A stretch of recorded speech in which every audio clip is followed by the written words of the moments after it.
이 공간은 원래 뭔가요? 접견실. 회장님 면접하기 전에 잠깐. 네네네.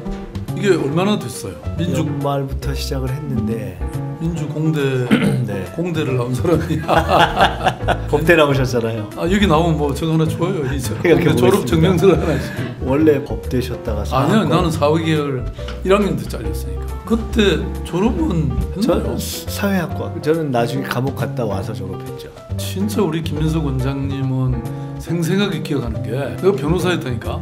사실 근데 미문화원 사건 그때 진짜 그 저 신광옥 그 예, 공안검사를 그냥 떡을 만들었어. 발전평을 하자면 근데 거의 말을 못했어. 뭐 나도 그때 30대 초반인가 중 그러니까 한 그때 20대 중반 정도 됐을 거고. 20대 저는 초반이었고요. 21였으니까요. 아, 그때 저희 맡아주셨던 그 변호사님이 홍성우 변호사님. 그때 이제 저희 인권 변호사 1세대들. 그렇죠. 그분들 홍성우, 되고. 황인철, 예, 이돈명. 야당 쪽으로 해서 박찬종. 그때만 해도 조갑재 부장이 그 당시 월갑조선을 쓰면서 민주진영 예, 예. 학생을 옹호하는 글을 썼던 때예요.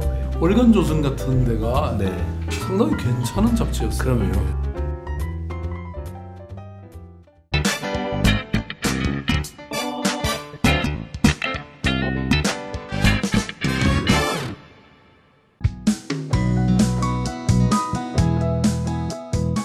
안녕하십니까. 민주공대 민주연의 공부하는 대담. 오늘은 민주공대가 민주시립대가 될 것 같습니다. 광화문 광장을 시민들에게 제공해서 촛불혁명의 발판을 만드셨고 또 임종석, 하승창 등 쟁쟁한 서울시 출신들을 이제 청와대에 진출시키고 사실상 권력의 배후인가요? 그렇게 네. 되고 이제 삼선에 도전하고 계신 우리 박원순 시장님 모셔서 향후의 말씀을 좀 듣고자 합니다. 박 시장님. 예, 반갑습니다. 예. 이렇게 찾으셔서 고맙습니다. 아닙니다. 조순, 고건 두 분 이후에 첫 민주당 시장이세요. 예, 그렇죠. 예. 김대중 대통령이 야당 총재 시절에 조순 시장 저희가 첫 당선시킨 거죠. 예, 예, 야당. 예. 그때 이해찬, 저, 백이선 셋이 선대본부장, 기획단장, 대변인 이렇게 해서 선거를 치렀던 기억입니다. 예, 그래서 성공했잖아요. 네, 그래서 그때 당선되자마자 삼풍부터 예, 시작을 예. 했었죠. 혹시 이런 조사가 있나요? 역대 시장, 그러니까 민선 시장들의 어떤 업무 평가 또는 만족도를 혹은 시민 혹은 공무원들이 누가 제일 만족스럽다, 누가 제일 잘한다. 혹시 이런 조사가 있나요? 뭐 그런 건 없는 것 같은데요. 그러니까 저도 그거 본 적은 없는 것 같아요. 역대 시장들을 비교해서 뭐 어떤 특징이 있었다, 그 시대에 뭐 어떤 일이 있었다 네. 이런 거는 나오지만 있는데 시민들이 얼마나 있을 가장 법한데 말이죠. 좋아했는가. 보통 뭐 예를 들어 복지부 장관 중에 누가 최고였나 이런 조사를 공무원들한테 하는데 한번 해보면 네. 몇 등쯤 하실 것 같으십니까? 글쎄 자신이 없는데. 서울시장이라는 게 참 독특한 자리인 것 같습니다. 당선된 분들만 보시면요. 조순, 고건, 이명박, 제가 이명박 그 당시 시장에서 쓰지 않았습니까? 오세훈, 그리고 박원순. 네. 여기 공통점이 있습니다. 그래요? 네. 일종의 비정치적인 정치.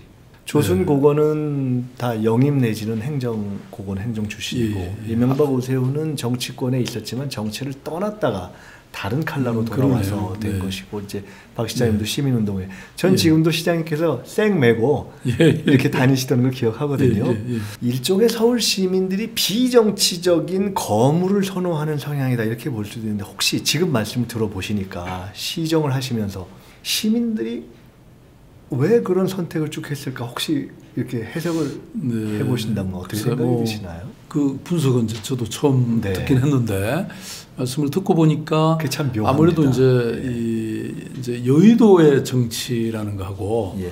또 여기는 행정이라는 게 대부분이니까 예. 물론 서울시장은 정치적 위상도 있는 자리긴 하지만 네. 그래도 시민들은 아마 그 자신의 삶을 좀 풍요롭게 만들어줄 그런 행정가 또는 뭔가 그런 쪽의 변화를 바라기 때문에 말씀하신 그런 어떤 정치인이기는 하지만 비정치인. 그러니까 서울 시민이 참 까다로운 겁니다. 네. 거물이어서 대통령감도 되고 그렇지만 비정치적이고 그래서 네. 행정을 잘하고 그러니까 참 네. 그 묘한 그 줄타기 그렇군요. 위에 서 있다는 느낌을 네. 저는 가끔 그런 딱 그렇지 않습니까? 그런 분석을 네. 해보면 완전 정치인도 아니고 완전 비정치인도 아닌 그렇게 참 저도 이제 해보니까 실제로 그렇더라고요. 이게 선거 때가 되면 진짜 정치인이죠. 네. 당의 예. 지원을 받아야 되고 예. 당과 함께 당의 대표로서 선거를 치르는 거잖아요. 당인으로서 네. 그런데 막상 사실 이렇게 또 당선되고 나면 예. 결국 행정이 거의 95%는 되는 것 같아요. 네. 시민들 입장에서는 어떤 정치를 하기보다는 행정을 잘해주길 바라는 아마 그게 대세가 아닌가 생각해 보니까 그런 것 같네요. 그게 참 그게 그 저도 뵈려고 생각을 하면서 쭉 짚어보니까 네. 참 흥미롭다 이런 생각이 들었습니다. 예. 신년사에서 서울의 10년 혁명을 완수하겠다 이런 말씀을 하셨는데 그 10년이 지금부터 설마 10년은 아니시고 6년 하신 거에 4년 더해서 10년 이런 말씀이죠. 뭐 그런 의미로 읽힐 그래서 수도 이제 있는데요. 아 그게 삼선 도전이사다 이렇게 네. 그냥 해석하면 되는 건가요? 뭐 언론에서는 그런 해석도 했는데요. 네. 근데 저는 뭐든지 지속 가능성 이게 참 중요한 것 같아요. 유엔도 왜 지속 가능한 네. 개발 목표 네. 뭐 이런 네. 걸 네. 내세운 것처럼 그리고 강산도 10년이면 변하는데 네. 10년 해야 변하는데 저는 이런 행정도 뭔가 그런 연속성과 지속성이 필요하지 않을까. 그리고 무엇보다도 10년이라는 것에 방점이 있다기보다 그 앞에 내 삶을 바꾸는 내 삶을 바꾸는 예, 이런 표현이 있거든요. 네, 기왕이면 그걸 이제 10년 동안 완성하신다는 것도 있지 않습니까? 그래서 우리가 왜 지난번 뭐 밀양 화재 사건 네. 가지고 문재인 대통령께서도 또 총리께서도 사실 사과하고 그러지 않았습니까? 근데 사실 따지고 보면 그 1년도 아직 채 안 됐는데 물론 책임을 져야죠. 도덕적 책임은. 네. 그렇지만 뭔가를 이렇게 착수해서 어떤 비전을 가지고 목표를 가지고 그걸 바꾸려고 하면 정말 시간이 좀 걸리긴 하더라고요. 예. 뭐 하다못해 이런 어떤 건축물이나 이런 하드웨어도 행정의 절차라는 게 다 있어가지고 적어도 3년, 길게는 네. 뭐 한 10년이 돼야 이런 게 완성이 되고 그런데 하물며 뭐 의식을 바꾼다든지 어떤 사회적인 패턴을 바꾼다는 거는 정말 긴 시간이 필요한 것 같아요. 지금 시장님 말씀 가운데 의식을 바꾼다든지 하는 말씀을 하셨어요. 저는 이제 그 신년사에서 서울의 10년 혁명 예. 거기다가 앞에 내 삶을 바꾸는 게 더 중요하다고 말씀하셨는데 네. 동시에 저는 뭘 굉장히 주목했냐면 사회적 우정이라는 단어를 굉장히 의미 있게 봤습니다. 역시 왜냐하면 예. 아까 제가 역대 시장 말씀을 드렸지만 결국은 정치적으로 어떤 가치와 어젠다가 중요하느냐인데 제가 다시 또 한번 복기를 해보겠습니다. 네. 조순 시장 때 슬로건이 서울 포청천 조선이었습니다. 네. 복마전 시대를 벗어나서 깨끗하게 한다는 거였습니다. 그때부터 이미 개발이 아니라 개발 이후로 간 거죠. 그거 때는 뭐 행정 이렇게 정돈이었습니다. 예. 이명박 시장, 그러니까 제가 그때 삶의 질을 얘기했는데 이명박 시장조차도 청계천 환경이라는 어젠다를 들고 나온 겁니다. 예. 예.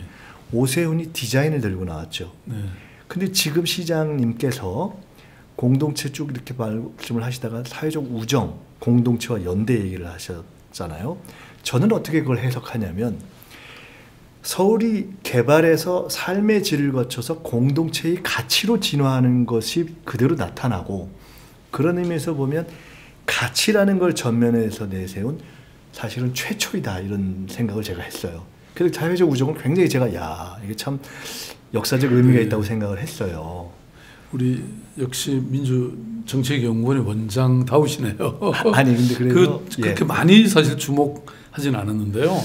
그래서 사회적 우정을 어떤 뜻으로 어떤 취지에서 하셨는지 사실 저는 한번 말씀을 듣고 싶었습니다. 어찌 보면 말씀 분석하신 것처럼 이제 우리 사회가 발전해 나가는 과정 또 서울 시민들이 이제 바라는 그런 서울시정의 이 변화하고 맞닿아 있다 저는 그렇게 생각하는데요.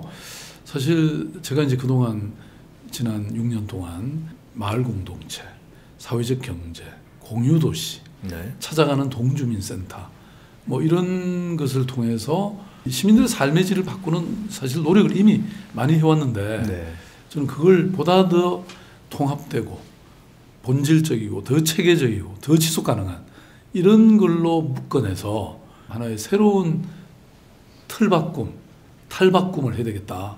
이제 이런 생각에서 사회적 우정이라는 말을 썼는데요. 사실 또 제가 그 앞에 쓴 문장이 이런 게 있었습니다. 각자 도생의 세상을 넘어서 이제 공동체적 삶에 기반한 그런 새로운 사회적 우정의 시대를 열겠다 이렇게 얘기했던 거거든요. 그러니까 다시 말씀드리면 지금은 사람들이 각자 자기가 알아서 안전도 지켜야 되고 삶도 살아가야 되는 이런 시대가 돼버렸다는 거죠.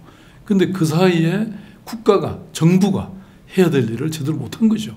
그러니까 뭐 출생에서부터 보육, 교육, 결혼 뭐 이 모든 과정이 각자 알아서 살아야 되는.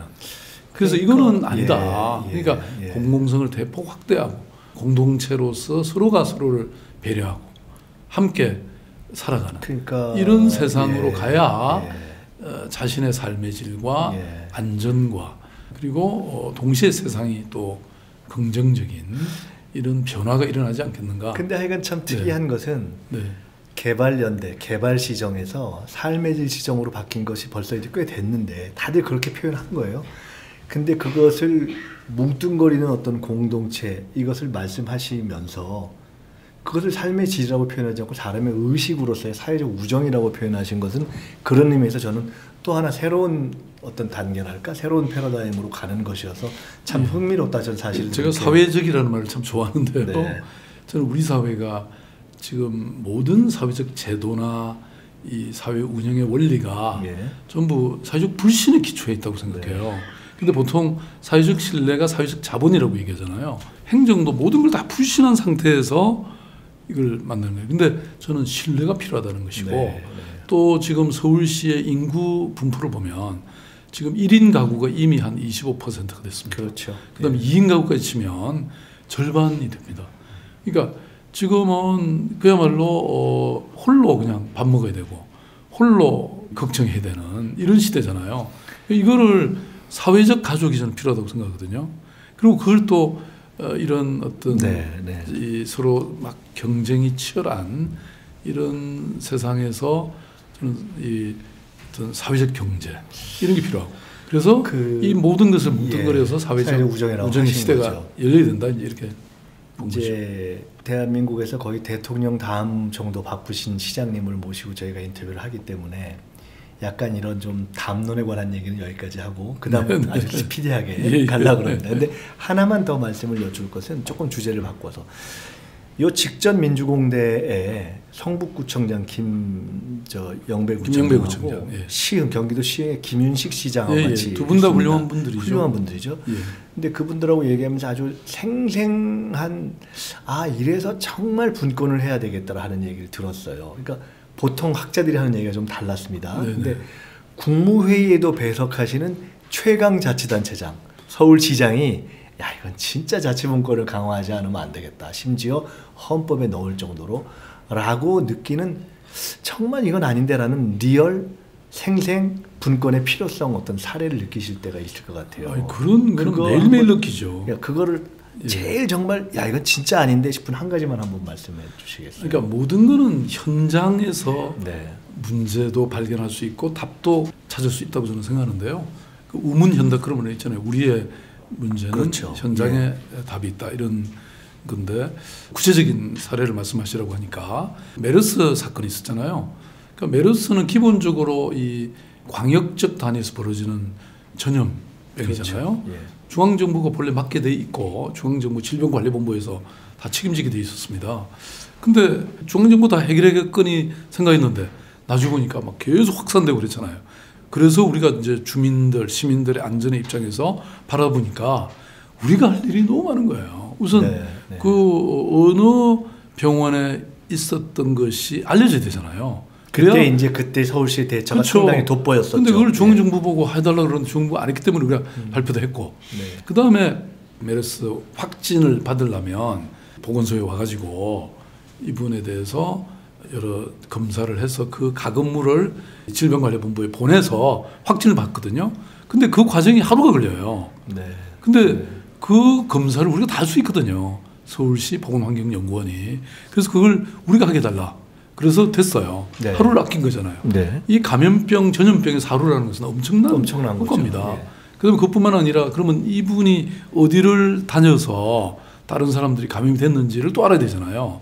근데 이미 확진된 다음에는 이분은 우주복 입고 병원에 가 있잖아요. 그렇죠. 이게 예. 대화가 불가능해요. 예. 그래서 우리는 미리 사전에 보건소에 오게 되면 네. 이미 벌써 이 검문을 다 하고 그래서 미리 알게 되고 또 더 나아가서 이분이 거짓말하는 때도 있어요.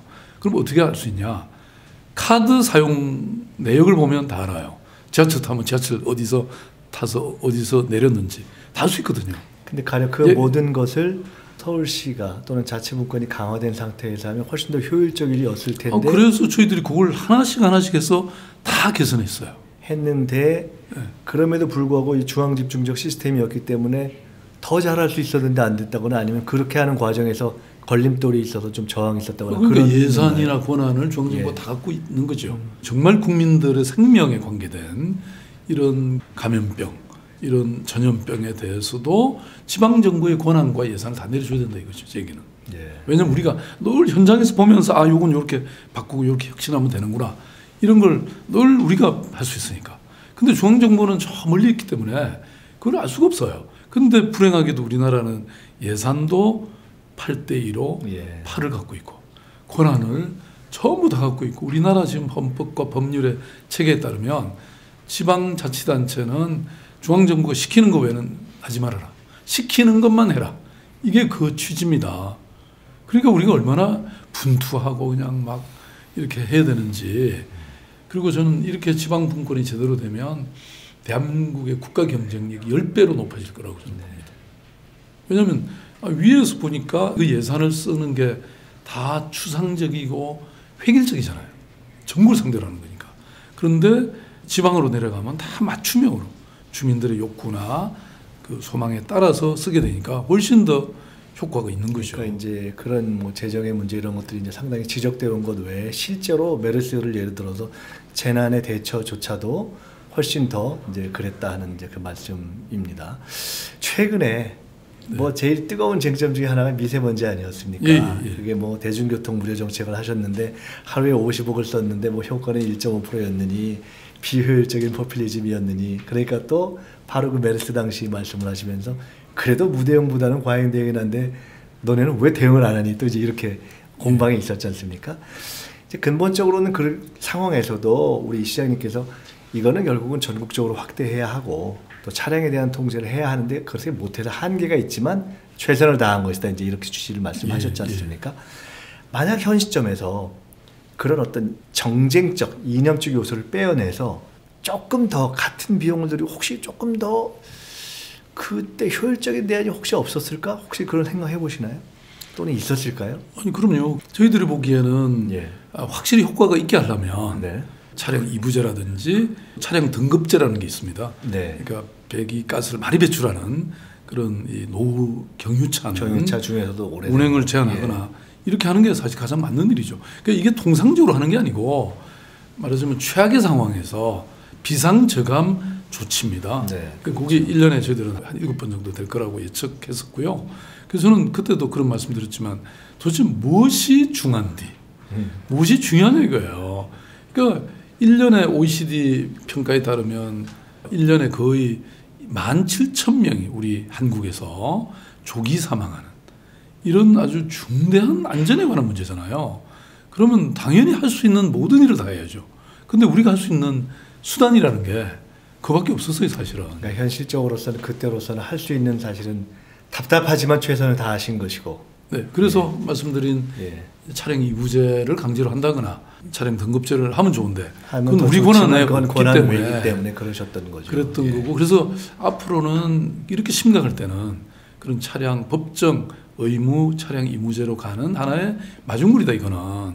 그리고 분명히 그때 전제했었는데 뿐만 아니라 이걸 그 시민들이 그 전에 그러니까 작년 5월달에 시민들이 광화문광장에서 한 3,000명이 모여서 그때도 미세먼지를 심각하게 우리가 받아들였기 때문에 사실 이게 노약자나 아이들이나 임산부에서는 결정적이지 않습니까? 그래서 뭘 우리가 할 수 있냐? 그래서 10가지를 정한 것 중에 이게 하나였어요. 네, 시민들이 네. 결정한 겁니다, 그랬군요. 사실. 최근에는 다행히 참으로 다행히 일어나지 않고 조금 지나간 일이지만 여전히 우리의 가슴 아픔 속에 남아있는 것이 구의역 스크린도어 사고 아닙니까? 현장에 저도 가보고 그 이후에 사실은 시에서 관련한 토론회를 하고 무슨 위원회를 만들어서 발표를 할 때도 제가 한번 가본 적이 있는데 그에 대해서 예를 들어 뭐 비정규직을 정규직으로 전환하는 문제를 포함한 다양한 대책이 이루어졌지만 또 그 후에도 또 뭐 온수역도 있었고 이제 그런저런 일이 있었지 않습니까? 지금은 이제 다시는 그런 일이 일어나지 않을 상황이 됐다고 저희들이 안심할 수 있나요? 어떤가요? 굉장히 뼈아픈 사고였고요. 예. 왜냐하면 저의 발밑에서 일어난 거잖아요. 그렇죠. 제 등잔 예. 아래에서 일어난 일이고 비록 그게 이제 뭐 아주 다수의 사상자는 아니었지만 그 이른바 김군이라고 하는 네. 그 한 청년의 억울한 죽음이 상징하는 바는 저는 너무나 컸다고 생각합니다. 제가 어떻게 해석을 했냐면 이거는 이른바 사람의 생명과 안전이나 사람의 가치보다는 경영의 효율화라든지 이런 경제성을 따지는 이른바 신자유주의의 네. 그늘 밑에서 일어났던 사고다. 왜냐하면 그때 이 안전에 관한 것조차도 다 외주화줘서 경영을 말하자면 효율화하겠다는 그런 취지에서 이명박 시장이나 오세훈 시장 때 이런 것들이 굉장히 확산됐던 거거든요. 근데 저희들이 이제 인간 중심의 사람 중심의 서울특별시를 만든다고 하면서 미처 거기에 손이 안 갔던 거예요. 예. 그래서 저는 그걸 뼈아프게 생각했고 그래서 이제 노동조합이나 이런 시민단체들이 중심이 된 대책위원회를 뭐 여러 가지 만들어서 대책들이 이제 논의가 그거 됐죠. 저희들이 전부 협조해서 거기서 여러 가지 어떤 문제점과 대책을 다 들었고요. 우리도 별도로 하나 만들어서 시민들은 잊어도 서울시는 잊지 않는다. 그렇게 해서 한 1년 동안 계속 저희들이 그 문제를 해서 지금은 외주화됐던 안전에 관한 업무들이 전부 직영화하게 됐고 그러면 시스템 문제가 해결됐을 뿐만 아니라 아주 단적으로 적어도 그런 사고는 우리가 거의 안 일어날 것이다 이렇게 안심해도 좋은 단계인가요? 뭐 어떤 경우에도 그거는 저희들이 예. 안전에 관한 장담은 있을 수는 장담할 수는 없습니다. 없죠. 그렇지만 어쨌든 그 사고를 계기로 지금 서울시에서 외주화되고 있던 안전 업무에 관한 모든 것은 직영화됐고 비정규직들은 정규직화했고 그래서 지금 오히려 이제 정규직화 되니까 기존의 정규직들하고 정규직화된 본래 비정규직 사이에 또 갈등이 좀 있습니다. 그래서 네. 이런 것들도 지금 우리가 해결해 가고 있는데요. 아무튼 그 이후에 정시성보다도 안전이 더 중요하다. 그러니까 네, 네. 과거에는 시간 지키려고 일종의 무리하게 뭐 실적보다도 예, 오게 한 거 이런 거 지키지 않아도 좋다. 뭐 예컨대 정말 그야말로 사람 중심의 가치가 시정에 다 침투되도록 사람이 먼저다가 이제 대한민국에도 서울에도 다 공통의 가치로 이렇게 되고 있군요. 시장님, 6년 동안 제일 잘하는 게 뭐다? 길게 설명 마시고 단답으로 한번 딱 말씀해 주세요. 그 밤새도 다 아니 제일 잘한 건 뭐다? 네. 스스로 생각하는 최고의 지적이 뭐라고 보십니까? 그런 질문이 제일 힘들더라고요. 네. 서울 시민의 삶이 정말 복잡다단하잖아요. 네. 또 이해관계가 얼마나 다 다양합니까? 세대마다도 다르고 지역마다도 다르고 그러다 보니까 서울시정은 복잡하고 그리고 그게 다 맞춤형으로 갈 수밖에 없는 측면이 있더라고요. 그래서 이제 사실 뭐 사람들은 저보고 큰 거 한 방 해라. 그 이명박의 저는 근데 사실 이명박 큰거 여쭤본 거 아니에요? 아니 물론 네, 그런데 그래도 채무 한 8조 감축해서 예. 지금 사회복지 비용이 한 4조에서 지금 10조가 됐거든요. 네. 2배 반이 넘었죠. 그러니까 그것이 그 누군가의 가난하고 힘들고 고통 받는 사람들에게 말하자면 의지할 수 있는 언덕을 만들어 드린 게 아닌가. 그래서 뭐 그런 거 그다음에 도시 재생도 과거에 네. 생각해 보시면 이명박 시장 때부터 시작한 게 뉴타운 네. 재개발이잖아요. 네. 그것 때문에 서울이 지금 뭐 완전히 그냥 난장판이 저는 됐다고 생각합니다. 그걸 이제 다 정리하고 그 대신 도시재생이라는 큰 흐름을 만들어냈죠. 이것도 채무와 도시재생. 제가 이제 단답으로 여쭤봤기 때문에 정리를 잘해 주시네. 근데 제일 잘하신 게 뭐냐가 답하기 좀 곤란하다 그러셨잖아요. 더 곤란한 질문입니다. 이것은 이제 예방주사용으로 왜냐하면 가장 유력한 현재로서는 가능성이 상당히 있는. 오늘 뭐 거의 저 청문회 하시네 보니까. 그러면 가장 최하다 이거는 내 스스로 점때 최하점을 줘야 되겠다. 이건 내가 그건 뭡니까? 내가 6년 동안 야 이건 내가 좀 제가 아쉽다. 너무 일만한 것 같아요. 그래서 좀 이건 예상 답변 치고는 전혀 이건 도움이 안 되는 답변인데. 그래도 일보다 사람을 더 챙겼어야 되는데. 사람을 더 챙겼어야. 그러니까 서울시 공무원들도 제가 막 일을 너무 많이 시켜가지고 다들 힘들어했던 것 같아요. 그래서 제가 과거에는 이렇게 수첩을 들고 다녔거든요. 네. 하루에도 그냥 수첩을 없애버렸어요 이제. 예. 그래서 늘 저는 제가 잘못한 거는 빨리 반성하고. 과거에 김대중 대통령께서 이 수첩을 좋아하셔가지고 들고 다니실 때 늘 그때 참모들이 저 수첩을 뺏어야 한다. 그런데 이제 그 수첩이 없어져서 시 공무원들의 원성이 좀 사라졌나 모르겠는데. 제가 하나 재밌는 말씀을 하나 드리면 중국의 그때 21세기 위원회라고 정말 중국의 아주 뭐 최고의 그 책임자들이 다 나와서 3일 동안 중국 정치에 관해서 토론하는 어떤 모임이 있었습니다. 거기 제가 수첩을 그냥 깨알같이 다 쳐갖고 이만한 수첩에 한 권을 갖고 오다가 비행기고 이렇게 포켓에다 넣어놓고 그냥 내렸어요. 참으로. 근데 시에는 참 다행스러운 아무리 찾아도 없어. 그래서 나중에 들리는 소문은 시 직원들이 지금 즐거워하고 있습니다. 들리는 소문은 일부러 누군가가 없앴을 것이다. 이런 얘기가 있어요. 제가 사실은 민주공대에 지금 후보들을 거의 안 모십니다. 근데 거의 지금 예외적으로 후보를 모셨는데 그 이유는 유력해서가 아니라 서울시장, 민주당 소속 서울시장은 민주당 전체의 자치단체 그리고 현재까지 6년 시정을 통해서 아까 가치 얘기를 했지만 일정한 가치를 제시해온 측면이 있기 때문에 저는 사실 이제 그것을 우리가 평가하기 위해서 이제 뵙자 이런 것이었어요. 근데 동시에 제가 오늘은 예방주사를 좀 많이 맞으셔야 된다고 했잖아요. 예를 들어 우상호 우리 의원 같은 이제 경선 후보죠. 경쟁자입니다. 아마 이제 야권의 본선 후보들도 동일한 문제를 제기할 가능성이 있습니다. 내부에서도 제기하고 있기 때문에 야 이거 강남 집값 되는데 말이지. 이게 재건축을 서울시가 정책을 좀 잘못 써서 재건축을 작년에 집중 승인해서 이게 하는 거에 일부 책임이 있는 거 아니냐라는 문제 제기를 지금 이제 포격이 시작됐습니다. 어떻게 답변하시겠습니까? 뭐 그런 원인이 전혀 없는 건 아니지만 저는 이 진단을 잘해야 처방이나 치료도 잘할 수 있다고 생각하거든요. 근데 뭐 모든 전문가들이 얘기하기는 그게 아니라 그동안 중앙정부가 사실 이 부동산에 관한 투기나 이런 거를 규제하는 여러 조치들이 사실은 다 없어졌죠. 과거 박근혜 이명박 정부 시절에 예를 들어서 과거에는 그 임대주택을 강제로 재건축이나 이런 거 할 때 의무화돼 있었던 게 그게 의무제가 사라졌습니다. 그 다음에 초과 이윤 환수 제도가 사라졌습니다. 그 다음에 노후 정도를 40년이었던 것이 지금 30년으로 당겼단 말이에요. 이런 것들이 가장 큰 원인이라는 거는 누구나 다 아는 사실이고 부동산 정책은 기본적으로 중앙정부가 정책 수단을 다 가지고 있습니다. 그동안은 괜찮았잖아요. 최근에 와서 이제 이렇게 된 게 그런 여러 정책이 종합돼서 나타난 결과인데 면이 없다고 하기는 조금 그러나 이건 오히려 종합적으로 봐서 이거는 뭐 부동산과 관련한 부분은 시정의 책임을 묻기는 조금 그렇다. 그래서 지금 우리가 중앙정부하고 이제 협력해서 그야말로 뭐 뭘 하나 발표하더라도 저희들은 중앙정부하고 다 작구까지 다 서로 검토해서 이렇게 하고 있거든요. 이런 건 어떻습니까? 이건 뭐 비판의 측면보다는 아마 공감할 수 있을 대목이라고 보는데 민병두 의원 우리 워낙 그 저보다 앞서서 연구원장을 하고 우리 당의 아이디어맨입니다.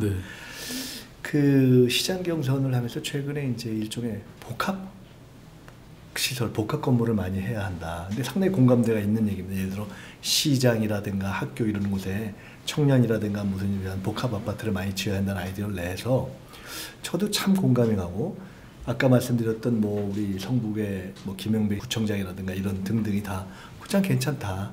결국은 이제 외국의 경우도 그런데 도심에 공공 복합 건물을 많이 가야 되는 거 아니냐. 뭐 지금의 동사무소, 심지어 경로당, 시장, 공원 등등 활용할 수 있는 공간들을 다 최대한도로 이렇게 복합화하고 그렇게 해서 거기에 뭐 공공시설, 심지어 주거까지 가자 이런 아이디어가 있는데 상당히 검토할 만한 의견이라고 생각하시는가요? 그럼요. 저는 뭐 좋은 아이디어라고 생각하고 근데 이미 제가 벌써 그 전부터 네.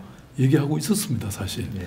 동작구청을 새로 지금 만드는데 네. 이사가는 지역이 시장이에요 지금. 예. 그래서 제가 한 6개월 정도 됐죠. 현장 가서 야, 이거는 로테르담에 비니마스라는 건축가가 지은 네, 더 마크트라는 건물이 하나 있습니다.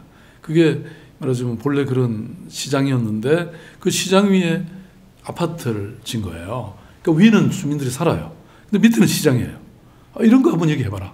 특히 비니마스라는 건축가는 우리 서울로 7017을 설계한 사람이거든요. 근데 그게 아주 재미난 건물입니다. 그래서 한번 그런 거를 실험해봐라. 이렇게 이미 얘기를 하고 있는데요. 아무튼 저는 경선이 참 좋은 기회인 것 같아요. 왜냐하면 지금까지 제가 경선도 없이 시장을 2번이나 됐잖아요. 너무 쉽게 하셨어요. 글쎄요. 그래서 이번에는 좀 이렇게 정말 서울의 미래를 위해서 예. 좀 정책적으로 좋은 제안을 많이 해주시고 그런 이 대화나 논쟁이 있는 게 참 좋겠다. 사실 시장을 이미 6년 하셔서 그렇지만 색을 메고 다니실 때 이 시민운동가 박원순의 트레이드 마크이자 또 시장이 되게 했던 동력과 시민들의 인식 가운데는 조금 전에 그 예를 드셨지만 많이 다니시면서 특히 해외를 많이 다니시면서 시민운동가로서는 드물게 많이 다니시면서 많은 것을 보고 섭렵하시고 그걸 책으로 엮어내시는 것들이 큰 자산이 본인에게뿐만 아니라 이제 시민사회에 많은 자산이 되었었죠. 예, 뭐 저는 제가 좀 띄워드린 겁니다. 아, 예, 예. 아니 제가 이제 저는 사회적 우리가 예. 점쟁이가 돼야 된다. 예. 미래를 예측할 수 있어야 된다. 왜냐하면 어떤 행정의 지도자든 정식 지도자든 우리가 가야 될 미래 방향을 잘 알고 있어야 사회를 시민을 잘 이끌 수 있지. 엉뚱한 방향으로 끌고 가면 진짜 나라가 망하고 사회가 망하잖아요. 근데 저는 그 3가지 방법을 알고 있습니다. 첫째는 돌아보는 거예요. 돌아보기. 과거를 우리가 성찰해 보면 아 우리가 이런 잘못도 있고 이런 잘한 것도 있으니까 앞으로 이렇게 가야 되겠다라는 게 알 수 있고요. 그건 꼭 자기 개인적이 아니라 어떤 개인이나 사회나 역시 돌아보기. 네. 예. 2번째 둘러보기입니다. 우리 주변을 다 둘러보면 아 내가 지금 어디에 서 있고 어떤 방향으로 가야 되는가를 알 수 있죠. 특히 외국을 바라다 보면 저는 뭐 싱가포르나 네. 또 영국이나 예. 우리보다 좀 앞서 있는 사회들 보면 다 방향이 나오거든요. 일본도 뭐 가보면 아 우리 사회가 어떻게 가야 되는 걸 딱 나오죠. 둘러보기. 세 번째는 내다보기입니다. 미래를 조금 내다보는데 그 방법이 통계라든지 예. 빅데이터를 보면 벌써 어디를 가야 되는지를 알 수가 있습니다. 예를 들어서 아까 제가 1인 가구가 25%가 됐다 그랬잖아요. 예. 그러면 이게 어마어마한 산업적, 경제적 그렇죠. 영향이 예. 있습니다. 그러면 예를 들어서 아파트도 이제 소형 평수가 중요하지. 그럼요. 옛날처럼 크게 지으면 집이 안 나가요. 80평, 네. 90평 하는 현수막이 사라진 지 오래됐습니다. 아니 근데 길거리에 이제 그런 제가 현수막이 취임하고 나서 있었죠. 예. 개포동에 그때 재건축을 막 한다고 해서 네. 그러면 하되 거기에는 소형 평수를 적어도 30% 넣어야 된다. 네. 그랬더니 그 조합에서 막 그냥 뭐 플래카드를 박 시장 물러나라. 다음 그때는 선거에 그게 두고 보자. 시민거리였군요. 그랬는데 그리고 이제 그게 막 이제 절차가 길게 진행되잖아요. 한 1년 지나서는 30% 해달라고. 그러니까 1년 미래를 네. 사람들은 잘 내다보기 힘든 거예요. 근데 저는 이미 제가 일본 사회를 보면요.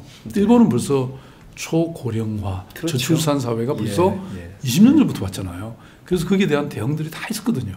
그래서 저는 이거를 우리가 뭐 지금 요새는 온라인으로 다 할 수 있는데 그런 배우는 노력을 잘 안 하는 거죠. 그래서 저는 오늘 민주공대가 참 대단하다. 공부하는 대화 모임이라고 했잖아요. 우리 김민석 원장님 다운 저는 안 띄워주셔도 됩니다. 대단한 이 프로젝트다. 그 시장님, 공부가 필요하더라고요. 이해찬 의원이 소위 삼실론이 있습니다. 선거는 성실하게, 진실하게, 절실하게. 선거뿐만 아니라 정치는 그래야 된다. 이런 얘기를 하는데 그 삼실에 의해서 오늘 우리 박 시장님의 돌아보기, 둘러보기, 내다보기 이것도 삼보기론으로 제가 정리를 해서 이 공대 학생들한테 좀 전파하겠습니다. 이건 어떻습니까? 이목상 화백 잘 아시죠? 예. 청와대의 그 광장에 그렇죠. 선하는 네. 그림도 그 전시에 제가 썼습니다. 네네. 예. 그분과 제가 한번 이 민주공대 그때는 민주미대를 한번 했습니다. 네. 근데 마을 만들기를 놓고 저희가 대화를 하는데 이런 비판을 하셨어요. 마을 만들기가 좋다. 근데 2가지 측면에서 하나는 이게 너무 좀 딱딱하다. 재미없다. 또 네. 하나는 예술가들에 대한 지원이 아니라 그들을 주체로 전면에 참여시켜야 한다. 즉 곁다리가 아니라 아예 예술적 마을 만들기라는 컨셉으로 처음부터 일관되게 가지 않으면 마을도 개성이 있기 어렵고 예술가들도 주인이 되기 어렵다. 그래서 이것이 조금 더 그런 의식으로 가야지 현재는 너무 형식적인 인프라 위주로 간다라는 지적을 하셨어요. 그에 대해서는 어떻게 생각하십니까? 아니 뭐 저는 너무 당연한 지적이고 예. 결국 그 도시 재생이라는 것도 주민이 주체가 돼야 됩니다.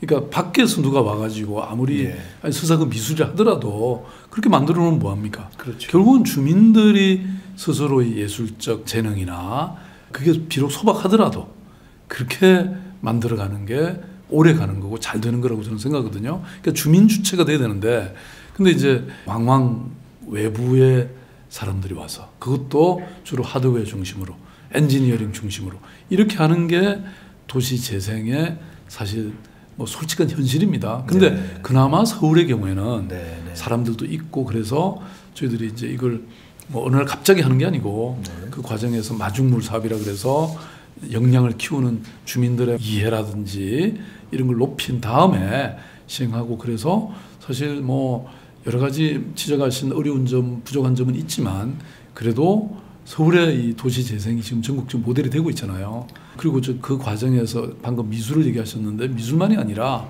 예술만이 아니라 심지어는 요새 저희들이 셰프 그렇죠. 그래서 예, 식당을 통해서 그 지역이 재생이 될 수 있도록 KBS 이육정 PD라고 해 요리 채널 네. 이걸 열심히 했던 분이거든요. 누들 로드 이런 것도 네, 만들고 네. 뭐 그랬던 분이신데요. 아무튼 그런 실험도 하고 다양하게 카페 예술적 또는 뭐 셰프적 뭐가 붙게 하는 토대로서의 마을 만들기를 제시한 것 자체가 또 하나의 큰 결국은 획을 그은 것이기 때문에 지금 그러면 그것은 이목상 화백의 말씀은 주민이 주체로 되는 예술적 마을 만들기로 계속 노력하겠다 예, 하는 그럼요. 것으로 이렇게 저희가 그럼요.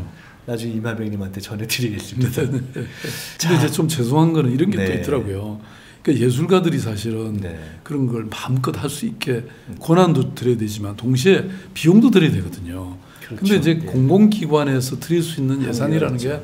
너무 빤해서 거의 열정페이 비슷한 예. 이렇게 되는 거예요. 그래서 저는 이것도 아까 왜 규제나 중앙집권에서부터 좀 네. 해방돼서 말하자면 막 그런 게 필요할 때는 그냥 과감하게 그 품값에 상응하도록 충분히 지급을 해야 되는데 그런 것도 다 제한이 돼 있고요.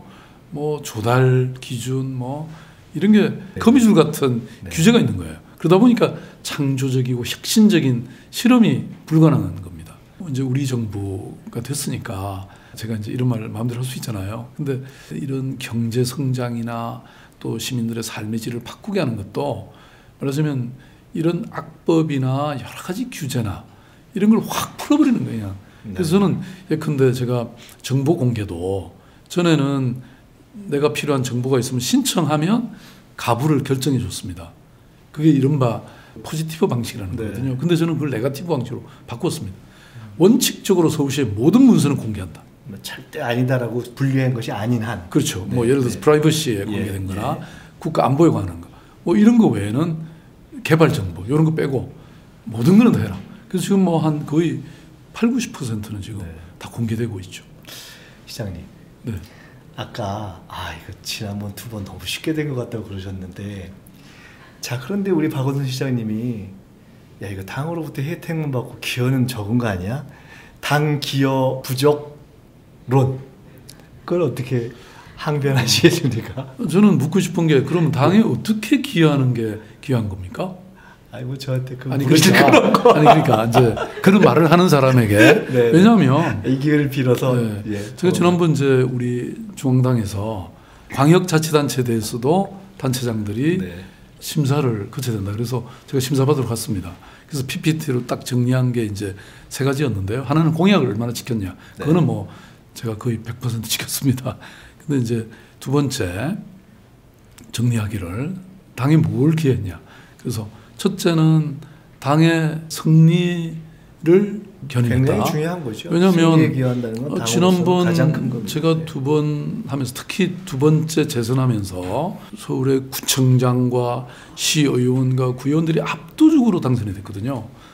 근데 그때 사실 세월호 직후여서 분위기가 좋다고 했는데 경기도와 인천시는 떨어졌잖아요. 그랬죠. 예. 그리고 이게 시장 한 사람 당선되는 거 못지않게 구청장들이 다 당선되는 것도 정말로 중요합니다. 그 다음에 두 번째 총선도 그때 서울시는 압도적으로 이겼습니다. 국회의원들이 많이 당선된 거죠. 네. 그 다음에 세 번째 대통령 선거도 이번에 모든 선거구에서 다 이겼습니다. 그러니까 말하자면 이게 저는 현직 시장으로서 민주당에 가장 크게 기여한 거라고 저는 생각하고요. 두 번째, 민주당의 가치에 헌신했다. 그러니까 민주당의 가치가 뭡니까? 이런 인권과 민주주의와 민생과 뭐 이런 것들이잖아요. 예. 복지 이런 것들은 서울시가 압도적으로 기여했죠. 전국의 모델이 됐으니까요. 세 번째, 민주당의 미래에 기여했다고 저는 생각하는데요. 서두에 전제하셨지만 문재인 정부가 탄생할 수 있었던 것은 촛불 광장의 결과였잖아요. 예. 근데 물론 제가 한 건 아니고 서울시 공무원들이 했지만 연 인원 1,700만 명이 단 한 건의 사고도 없이 네. 평화스럽게 촛불 시위를 이어갈 수 있었던 것은 저는 서울시에 기여가 있었다고 생각하고요. 무엇보다도 지난 거의 10년 동안 우리 민주당의 정부가 없었잖아요. 네. 그것을 대신해서 서울시가 김대중 정부, 노무현 정부의 그 정신과 철학과 가치를 우리가 잘 이어받아서 긴 인수위원회를 운영해 왔다고 저는 생각합니다. 어떤 점에서는 MB와 박근혜의 탄압을 버텨가면서 그래서 예. 사실은 문재인 대통령께서도 저한테 그런 말씀하셨거든요. 네. 서울시에 검증된 정책과 사람을 갖다 쓰겠다. 저한테 네. 세 번 말씀하셨어요. 예. 근데 진짜 그렇게 하시더라고요. 그러니까 그게 저는 결국은 우리가 철학과 가치가 같기 때문에 함께 가는 것이다. 직접 대통령이 돼서 썼으면 더 해피했겠다 이런 생각 안 해보셨어요? 아이, 그런 불충한 얘기를. 아, 이거 불충에 속하나요? 아니, 대통령 제 1년도 아직 안 되셨잖아요. 네. 그래서 저는 진짜 과거에 말씀하신 것처럼 정말 얼마나 탄압받았습니까? 그러면서도 우리 민주정부의 미래를 지켜오면서 이제 뭐 좀 할만할 때가 됐잖아요. 서로 같이 잘 보조 맞춰가지고. 아까 시장님 그 세계적인 건축가 말씀을 하셨는데 서울로 있지 않습니까? 네네. 근데 사실 저는 서울로 제가 올라가 보기도 했는데 그야말로 이 사용자의 입장, 시민의 입장에서는 야 이건 추울 때 걷기도 그렇고 더울 때 걷기도 그렇고 감상하기도 그렇고 이게 좀 디자인적으로 좀 거시기하다 이런 생각이 많이 듭니다. 그게 조금 아쉬운 데모가 없으신가요? 아니, 물론 뭐 여러 가지 비판이 있을 수 있죠. 그런데 그게 길이잖아요. 그게 찻길이었잖아요, 본래. 아니, 그러니까 그렇게 고가가 길로서 된 것은 좋지만 그 길 자체 위를 디자인적으로는 걸어다니기가 좀 그렇습니다. 근데 이게 이제 세계의 여러 공모를 예. 거쳐서 그 중에 가장 탁월한 거를 그것도 제가 아니고 심사위원회에서 다 결정했는데요. 그래도 어쨌든 지금 2월 지금 현재까지 네. 780만 명이 다녀갔더라고요. 겨울도 상당히 사람들이 옵니다. 네. 근데 5월 달에 개장이 됐잖아요. 네. 1,000만 명이 넘었을 것 같아요. 다 시민들의 생각이 다르니까. 근데 어쨌든 하나의 관광지가 1,000만 이상이 오기가 힘듭니다. 영국의 더 가디언지가 런던도 비슷한 계획이 있었거든요. 근데 왜 런던이 실패한 걸 서울시는 했는가? 이런 기사도 하나 있은 적이 있는데요. 그거야 또 나중에 변화를 만들 수도 있죠. 아무튼 이 핵심은 그 과거의 자동차 전용 도로를 사람이 다니는 네. 보행 도시로 바꿨다는 겁니다. 그래서 서울시가 지금 보행 친화 도시로 가는 큰 길에 이 서울도 있고 지금 저쪽 세운상가에 데크도 지금 이미 1단계는 공사 끝나 있거든요. 2단계까지 남산으로 이어지면 20분 안에 서울 시내를 웬만하면 걸어 다닐 수 있는 이런 길이 됐다는 겁니다. 그래서 시민들이 욕심들이 진짜 많으신 것 같아요. 근데 저는 그것도 좋은 네. 장점입니다. 왜냐하면 지하철도 지금 전 세계에 이렇게 싸고 안전하고 편리한 건 없잖아요. 겨울철에 냉난방 다 되고 냉방도 양냉, 강냉도 다 있잖아요. 근데 시민들은 계속 덥다 이렇게 말씀하시거든요. 그래서 저는 서울 시민들이 가장 위대한 시민이다. 왜냐하면 계속 그렇게 우리를 그냥 채찍질하니까 우리는 계속 앞으로 나갈 수밖에 없는 거잖아요. 서울 시민들은 수첩을 다 갖고 다니거든요. 뭘 시킬까? 그게 위대한 시민. 딱 두 가지만 더 질문 드리겠습니다. 경선을 앞으로 거쳐야 하지만 본선의 후보가 된다라고 전제를 했을 때 저는 결국 1대1 구도가 될 가능성이 높다고 봅니다. 예를 들어 서울 안철수, 경기 남경필 이런 자유한국당과 바른미래당인가요? 미래바른당인가요? 헷갈리는 이름이지만 1대1 구도가 연대해서 된다고들 봅니다. 만만한 게임이 아닌 거죠. 그리고 말씀처럼 승리하는 것 자체가 민주주의에 기여하게 되는 거죠. 민주 진영에서는. 근데 지금 예상되는 이슈 중에 하나가 최근에 남경필 지사가 본인은 경기도에서 싸워야 되는데 갑자기 우리 서울 현재 시장인 우리 박 시장님하고 전선을 만들면서 뭐 미세먼지 얘기도 했습니다만은 광역 서울도 메가시티 뭐 이런 얘기를 최근에 들고 나온 바가 있어요. 이걸 조금 더 자세히 저희가 좀 보니까 이런 겁니다. 한편으로는 요새 도시국가론, 광역도시가 돼야 경제력을 갖는다라는 이론을 수용해서 서울, 경기, 인천을 통으로 묶고 다른 광역권도 더 크게 하는 광역 몇 개를 전국을 만들고 그렇게 해서 서울에서의 어떤 수익은 지방으로 좀 나누고 동시에 서울이나 경기도 같은데 사실은 규제로 불이익을 받고 있다고 생각하는 곳들도 상당히 있지 않습니까? 그 쟁점이 있지 않습니까? 그래서 규제를 한편으로는 해제하는 그런 광역 서울도가 돼서 우리가 과거에 뉴타운도 있었습니다만 그런 욕망의 정치에도 호소하는 예를 들어 이러한 그러면 제가 승리하면 경기도도 다 그런 거죠. 행정을 다 한다는 건가요? 아니 그러니까 이제 당선되시면 물론 그것을 전체 통으로 갈지 그런 광역 서울도 개념 안에 1, 2, 3, 4로 나눌지 그것은 아직 그쪽에서 정리를 해야 들고 나오는 걸 봐야 되겠습니다만은 저희들이 쉽게 넘길 수 없는 몇 가지 쟁점이 있습니다. 자치분권의 얘기, 더 강력한 자치분권이다. 이건 자치분권에 반하는 것이 아니다. 그리고 규제 해제를 수도권도 해야 된다. 전체로 가자. 자, 등등. 이런 만약에 논리를 제기한다면 지금 생각하실 때 제기될 가능성도 있다고 보는데 어떻게 그에 대해서 저는 우선 현실성이 좀 없다고 생각이 되고요. 첫째는 현실성. 네, 그다음에 두 번째는 1,000만 인구도 큰 인구잖아요. 방금 그런 필요성이 있다면 그거는 어떤 협치나 협력에 의해서 또 할 수 있는 일이 부분이 있다고 저는 생각해요. 세 번째는 저는 기본적으로 지방 분권론자의 입장에서 보면 사실 서울시의 이기주의로 보면 수도권 규제는 완화해야 된다고 생각할 수 있죠. 근데 저는 그건 아니라고 생각합니다. 왜냐하면 서울시는 경쟁 상대가 부산이나 광주가 아니고 저는 뉴욕이나 런던이라고 생각합니다. 늘 저는 그런 생각을 하고 있었어요.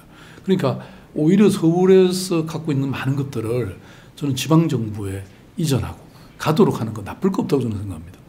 어찌 보면 그게 위기인 것 같지만요. 저는 홍릉 같은 경우에 국책연구소가 상당 부분이 지방에 갔지만 서울시가 그걸 일부러 매입하고 해서 바이오메디컬 클러스터로 만들고 있거든요. 그러니까 1970년대에 우리 한국을 먹여 살린 먹거리가 그거였다면 지금은 21세기에 새로운 서울과 대한민국의 먹거리가 저는 거기서 탄생할 거라고 보거든요. 새로운 비전과 새로운 실험을 함으로써 그게 가능하다고 저는 보는 겁니다. 그래서 이걸 독식해서는 안 된다고 생각하고 만약에 남경필 지사의 그런 제안을 조금 더 제가 더 발전시켜서 새로운 제안을 한다고 하면 중국 경우에는 징진치 프로젝트라고 베이징, 허베이성, 그다음에 또 텐진, 천진까지 합쳐서 이렇게 큰 프로젝트를 하고 있어요. 광역 단위로. 그것처럼 우리도 서울과 경기도와 인천의 이 수도권이 이렇게 각자도 하면서도 서로 함께 할 수 있는 부분은 있다고 생각합니다. 교통에 대한 부분이라든지 협력적 광역 공동체 주택 문제도 서울은 지금 뭐 집 지을 수 있는 땅이 적으니까 그것도 협력하면 서로 예컨대 땅은 내주시고 우리가 주택을 우리가 지어서 경기도민도 일부 들어가고 서울시민 들어가는 뭐 이런 거라든지 얼마든지 저는 협치 구조를 만들면 가능하지 않을까. 그래서 보통 뭐 런던도 그레이트 런던, 뉴욕도 그레이트 뉴욕 뭐 이런 시스템이 있거든요. 지금 이거를 뭐 바꾼다고 하면 저는 용납이 잘 안 될 것 같아요. 그런 식으로 경기도와 서울시를 인천을 통합해서 하나의 자치단체로 만든다고 하면 그게 뭐 지금 대한민국이죠. 뭐 그러다면 다른 지방과는 차별성을 더 심각하게 만들 가능성이 있기 때문에 지금처럼 가되 그 대신 협력 구조를 만들고 제가 만약에 정말 다시 한번 기회가 있다고 하면 저는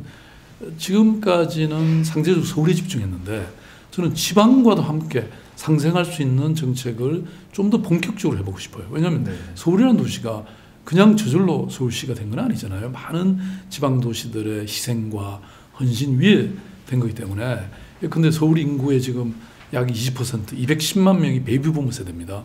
이분들은 이제 거의 직장에서 은퇴 이렇게 단계에 있는 분들이거든요. 저는 이분들이 지방에 귀농귀촌해서 그분들의 지혜와 경험을 뭔가 지방 발전을 위해 쓰실 수 있도록 아주 체계적인 시스템을 만들어 볼 생각이거든요. 조금 전에 이제 말씀할 때 불충이라고 표현하셨지만 뭐 실제로 뭐 불충은 아니고 뭐 봉건시대 용어고 마지막 질문입니다.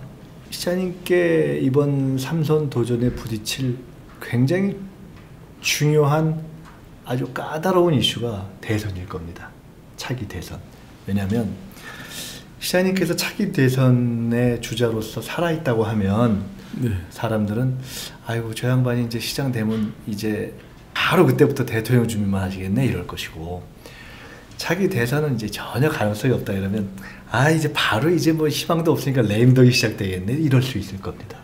참 어려운 거죠. 아까 저희가 분석했던 비정치적인 정치 거물을 바라는, 그래서 이렇게도 할 수 있고 저렇게도 할 수 있는 그 까다로운 서울 시민들의 뜻도 맞추면서 이제 풀어가야 되는데, 다음 대선은 나가실 겁니까? 안 나가실 겁니까? 제가 사실 지난번에 잠깐 대선 행보를 해봤잖아요.